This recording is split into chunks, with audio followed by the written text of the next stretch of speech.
Hi guys, welcome back to my YouTube channel. Thank you for being here again. If you're here for the first time, you're very much welcome. If you're an old subscriber, you know I love you. So I decided to show you guys my grooming process, my brow grooming process. So first off, I start with combing the brows upwards with your spoolie or eyebrow wand, whatever you call it, and then you achieve that using edge control, which is what I was trying to lay down here. I combed her brows upwards using edge control, after which I started to remove the excesses from under the brows, or the excesses that was on the brow bone. I start off by cleaning it. As you can see, I was trying to stretch the skin. You have to stretch the skin in order not to cut the person's skin. So I always like stretching to enable me see what I am doing or something. Next, I went ahead to clean the upper part of the brows. So this is the reason why you comb upwards. When you comb upwards, it enables you to know exactly what to remove and what to leave behind. So I basically just trimmed the under of the brows and then the upper part as well. And as I'm trimming, I'm combing to enable me see the excesses and all that. Yeah, basically.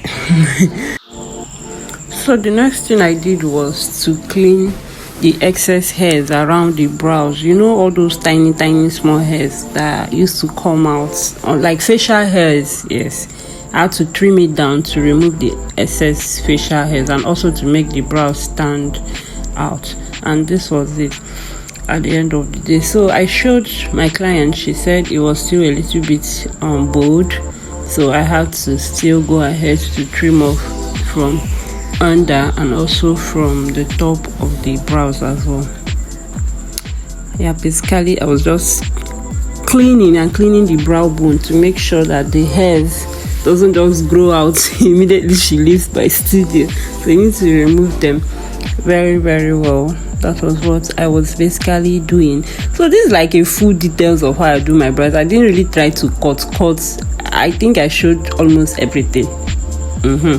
So the next thing I did was to brush the brows down.